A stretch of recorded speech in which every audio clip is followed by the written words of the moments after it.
untuk saat ini sangat parah, Pak. Dan udaranya membuat kami sesak bernapas.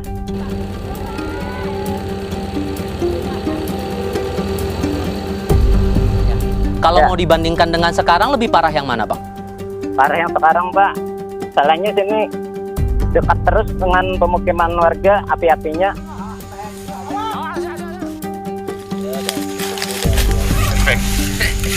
Makin hari makin meluas dan makin banyak lahan yang terbakar. Untuk sekarang api sudah selalu hampir mengenai pemukiman warga atau rumah warga.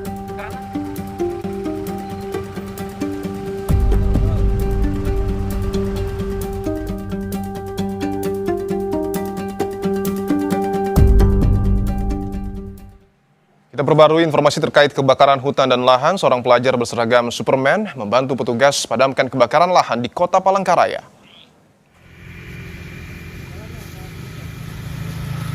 Hampir setiap jam sekolah usai atau saat libur, pelajar SMA asal Kota Palangkaraya berseragam Superman ini terjun membantu petugas memadamkan lahan yang terbakar, baik yang ada di lingkungan tempat tinggalnya atau di luar lingkungan tempat tinggal. Sejak 3 tahun lalu, Rudiansyah sudah sering ikut orang tua untuk memadamkan kebakaran yang terjadi di Kota Palangkaraya, sehingga membuatnya terbiasa untuk turun langsung memadamkan kebakaran lahan.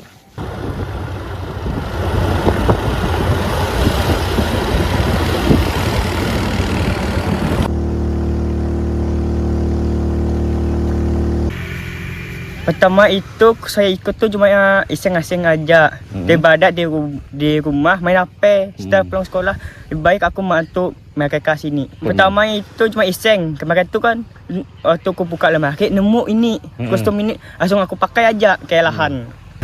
Nggak khawatir Pak dengan resikonya di kondisi kebakaran lahan seperti ini? Kalau itu risikonya dia kan sudah pengalaman udah gitu. Nah dari 2023 udah paham udah. Terjun langsung ke lapangan Pak? Terjun langsung dia ikut megang segala nozzle, kadang hidupin segala mesin, paham dia udah. Sementara itu di Kecamatan Liang Anggang, petugas mempercepat pemadaman api yang mendekati tepi jalan agar tidak merembet hingga mengganggu akses jalur utama. Tak berselang lama titik api muncul di sekitar kawasan pergudangan Kota Banjarbaru. Api hampir mengenai gudang penyimpanan es krim, namun petugas secara cepat berhasil memadamkan api meski sempat kesulitan untuk mendapatkan pasokan air. Hari ini baru saja kami selesai pemadaman di bahu jalan berjarak kurang lebih sekitar 50 meter dari jalan utama. Kenapa kami main gerak cepat? Karena angin cukup intensif mengarah ke jalan raya, mengakibatkan nanti membahayakan untuk pengguna jalan dan bisa menjadikan kemacetan pada jalan. Masih di Banjarbaru, Kalimantan Selatan, sebelumnya kebakaran hutan dan lahan kembali meluas mendekati permukiman warga pada Jumat sore. Api berkobar memasuki Jalan Handil Kuripan, Liang Anggang, Banjarbaru, Kalimantan Selatan dan membuat warga panik. Warga bersama petugas pemadam kebakaran berjibaku memadamkan api dan menyelamatkan harta benda di rumah warga.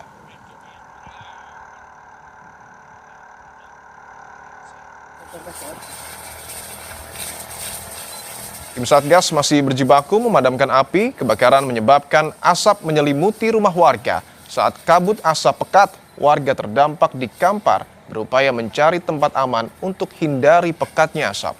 Proses pemadaman kebakaran hutan dan lahan masih dilakukan tim Satgas Gabungan Manggala Agni, BPBD, TNI, dan Polri. Petugas saat ini fokus untuk padamkan kepala api agar kebakaran tidak meluas. Dari data BMKG Pekanbaru terpantau sebanyak 97 titik hotspot yang tersebar di 9 kabupaten kota di Riau. Kalau asap itu memang ya pekat lah, namanya kebakaran kayak gitu ngebalik ke sini kan, rumah pun hampir tidak nampak kan ibaratnya kan gitu kan. Kalau malam sempat khawatir nggak Pak? Kalau malam ya khawatir lah, punya anak kecil kalau asapnya kuat tentu kita pergi dulu kan, nggak mampu ngirup asap segitu kan. Sempat ada yang pergi keluar karena asap pekat ke BTN situ. Mengungsi atau apa? Enggak lah, ya lari aja menjelang, lari aja gitu menjelang asap balik lagi ke sana gitu. Cari tempat aman lah. Cari yang aman aja gitu. Bagaimana kondisi penanganan kebakaran hutan dan lahan di Kalimantan Selatan? Saat ini kita berbincang dengan personil BPBD Provinsi Kalimantan Selatan, Muhammad Rijali, dan nanti juga akan segera bergabung. Ada relawan yang memakai kostum Superman juga membantu memadamkan api. Ada Rudiansyah nanti akan juga bergabung. Tapi saya mau menyapa dulu, sudah ada di Provinsi Kalimantan Selatan dengan Mas Muhammad Rijali, personil BPBD Provinsi Kalimantan Selatan. Bang Rijali, selamat sore. Selamat sore. Bang Rijali, saya mau tahu dulu, ini jadi seluruh titik kebakaran tempat Anda saat ini berada sudah padam sepenuhnya? Untuk saat ini masih belum padam karena ada beberapa titik yang cukup jauh akses dan berjarak sekitar 700 meter dari jalan raya dan pemukiman warga. Anda mengatakan juga saat ini titik apinya dalam wawancara sebelumnya ini sudah semakin dekat dengan permukiman warga. Lalu kenapa kira-kira kebakaran lahan ini semakin mendekati permukiman warga, Bang Rijali? Ya, betul. Terima kasih. Untuk angin yang cukup kencang dan cuaca cukup panas itu yang memicu gelombang api itu mendekati pemukiman. Dan kami berjibaku di lapangan secepatnya untuk mengatasi pemadaman yang mendekat pemukiman warga ataupun bangunan-bangunan yang ada di bahu jalan. Bang Rijali, sebenarnya titik api ini hanya satu saja atau beberapa titik api sehingga tadi menyulitkan pemadaman? Satu sudah selesai, titik lainnya muncul. Ya, kalau untuk titik api hari ini saja kurang lebih sekitar 6 titik api di zona yang saya tanggung jawabi.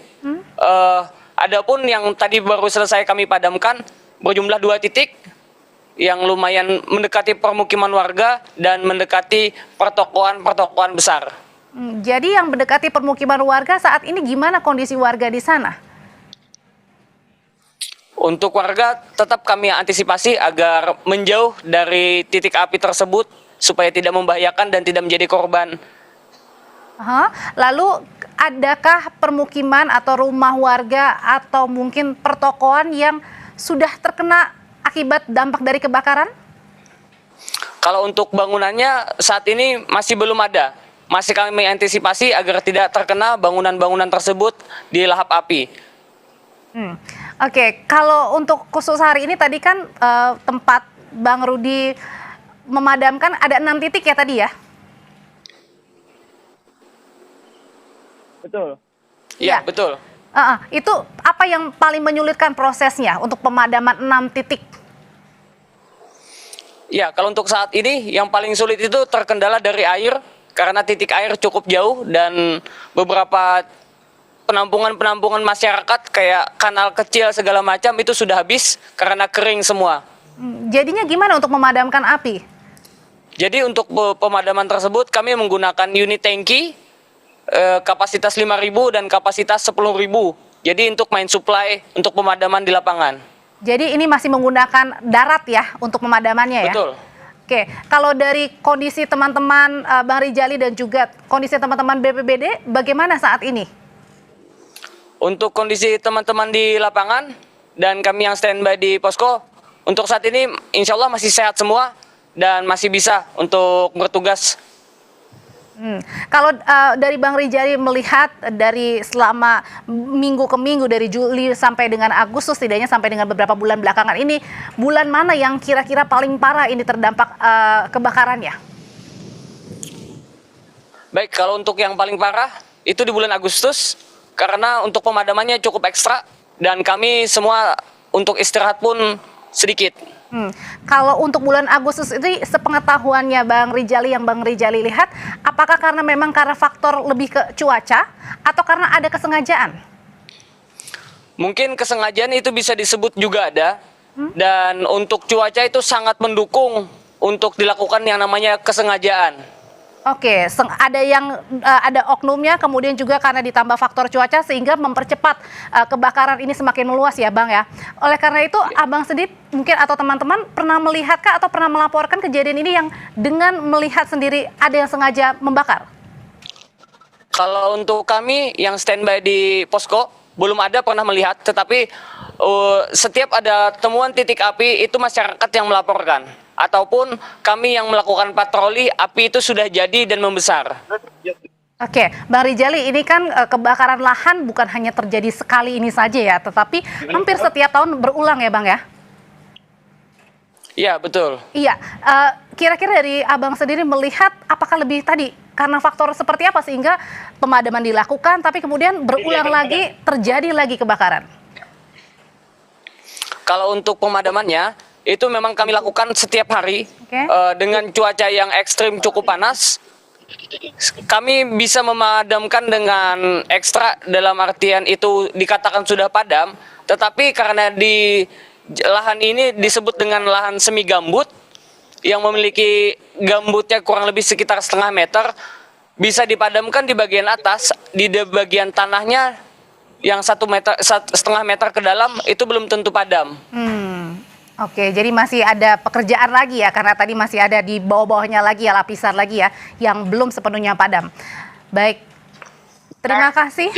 Ya, terima kasih personil BPBD Provinsi Kalimantan Selatan, Muhammad Rijali, yang bercerita di mana kebakaran lahan di sana sudah semakin dekat dengan permukiman warga. Saudara, usai jeda ada informasi terkait KPK menetapkan 6 tersangka dalam kasus dugaan pemerasan dan gratifikasi penerimaan mahasiswa baru di Universitas Jenderal Sudirman, termasuk Rektor Ahmad Sodik.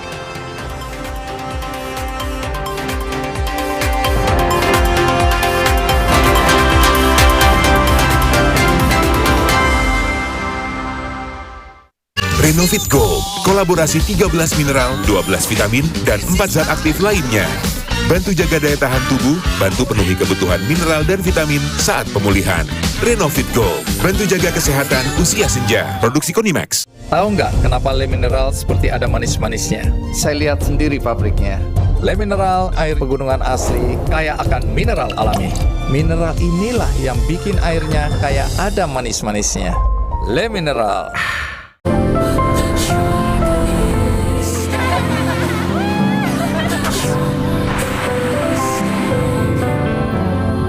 Suzuki XL7. Live bold, live more.